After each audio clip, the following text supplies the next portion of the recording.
Hi, Phil Brown here with a video on how to build a vise that is controlled by the parameters table for stock size and parallels. So my first step here is once I bring in my vise, I brought in a Curt DX6 vise from their website as a step file. So I can go ahead and I want to turn on my capture design history. And again, a good notification of this is you should see this toolbar. From here, let's go ahead and take all of our bodies using the shift key. I click the first one and the last one, and I right click, create components from bodies. The reason these need to be components is because your joint tools require components to start to join things together. So one step I like to do from here is I have the ability to free move stuff. So I can go ahead and move all these parts away that I want to add into one rigid group. And with that being said, is one other thing I always like to do is I go ahead and create a new component. And then this component, I'm going to go ahead and label jaw. And then what's going to happen is I'm going to take all of these components that I have here, move it into that file folder or that larger component, and it makes it easier to do everything after the fact. So I'm going to hold Control, and I'm just going to double click each one of these parts, or as they are now, components. And then I could actually click any one of them in blue, drag, and drop them into that folder. One thing it's asking me to do is because everything is moved away, do I want to lock it there? I'm going to use continue so it moves everything back. But as you can see here, everything is now inside that folder. The nice thing about how you do this is we can go ahead and turn off the jaw. I could repeat this process, right click, new component, and then this one I'm just going to label as a base. And then this time, instead of having to click those parts, I can go ahead and click my first one to my last one and drag and drop them all inside a base.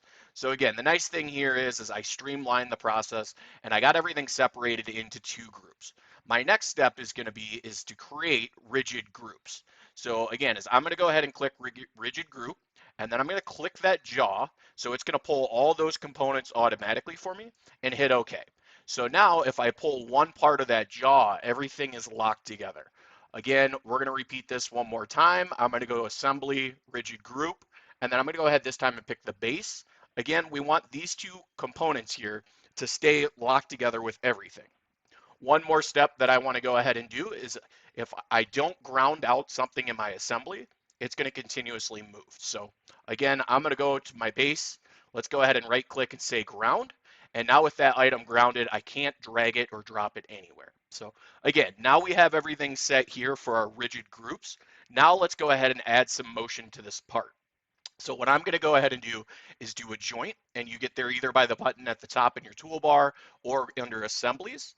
And then what it's asking me for is my first component. So a quick way to go about this is let's go ahead and turn off the base, and then I'm actually going to grab inside this cylinder. And me personally, you can use the control key to make sure you have the cylinder highlighted and then move to that center box. And then once I have that one set, we're just going to flip. So we're going to go ahead and turn the jaw off, and we're going to turn the vise back on. So again, I'm going to go ahead and pull the center of here.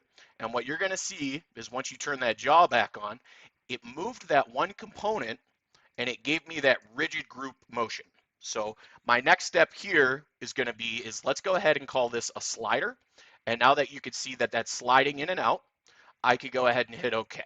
So with that all being done, I could actually slide this jaw. Yes, I can overextend it and underextend it, but that's not something to concern yourself with at this moment because we're actually going to make stock that controls everything. So again, I like to revert this back to the stationary position to make life easy.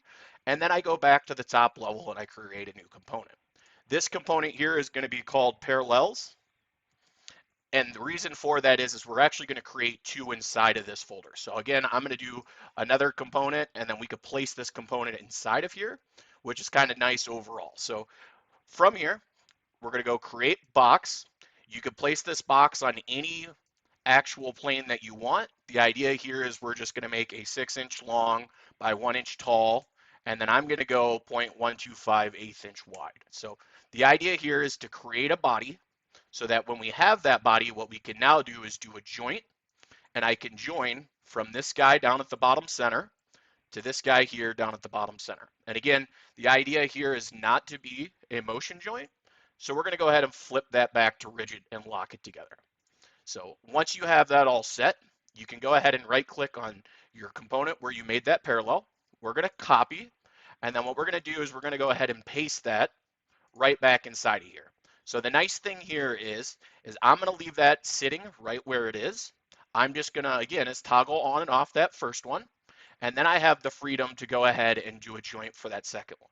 This joint here is gonna go from this face down at the bottom center back over here to my jaw. So the idea here is, again, is we want those parallels to stick to the jaws themselves. So I'm going to go ahead and activate my top level and then go ahead and turn on that other parallel. So again, you can move this jaw to make sure that everything's locked together properly. And then you could also try to move this parallel by left clicking on your mouse, and neither one of those guys move. So everything is set so far, so good. Let's go ahead and minimize this to clean up our area. And let's now create our stock. So we're kind of going to repeat the same process. We're going to do a new component. We're going to go ahead and label this guy stock. And then again, we're going to create a box. Again, this is 100% up to you where you place it. I'm going to use the top of the moving jaw just to sketch out my box. And with that being said, let's start with a 4 by 3 by 1 inch tall stock. So once you have all those dimensions typed in, I'm going to go ahead and activate everything to make this easier to see. But we're going to just repeat that joint process one more time. So I'm going to go ahead and say joint, and then let's go ahead and do our moving side first. So again, we're going to go from here, and actually in this case, I picked the wrong point. We want to go from the bottom side, which is going to be a little funky, but you'll see why here in a second. So we want that guy to actually sit on top of our parallel in that back corner. Again, so if you kind of look at this from a side view, you can see we're squared up on top of that parallel and we're square against our stock. As well, if you think down the road, when we adjust parallel height, our stock is going to shift upwards. That's why we're joining it to the parallel and not the jaw. So again, we're going to go ahead and hit OK, and then we're going to repeat this one more time where we're going to say repeat joint. I did that via right click. I like to be able to turn off the base. I could also turn off the jaw to see what I want to select. And then we're going to pick that bottom point again, and then our other parallel right on top. So again, have the ability to freedomly do that. We could see our body moves automatically.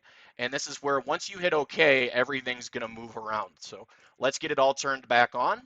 And when I hit OK, you're going to see this jaw slide into my stock. So again, very easily enough, you see how that all placed itself. With that being said, is I can't move this jaw anymore. Everything is joined together. So I'm going to go ahead and personally turn off the joints. This is where we're going to now start to use the parameter table to control everything. So at the top, I'm going to go modify, change parameter, and I'm going to shorten this window up so that we can get a good view of this. And then let's go ahead and move this guy off to the side. So some of the things that I want to be able to control, like I said, was you do have the component here, and this is the box. And remember, this is our parallel. We didn't label this out. However, I do have that freedom to take my parallel height. So I could favorite this, as well as I could go down to my stock. And in my stock area, I want to take, my width, my length, and my height. So it's up to you in what order you want to put these in. And ideally, when you turn one off and turn it back on, again, I put the parallel height at the bottom. But when you adjust any one of these, you're going to see the stock automatically adjust for your part. And that's the neat thing here. So everything is controllable. And again, as when I went to 4 inches in depth, you could see how my jaw automatically moved. As well as when I adjust my parallel height, you could see my parallels move up automatically. The nice thing here is in a later video, we're going to go ahead and show you how you can utilize this to speed up your setups and your operations.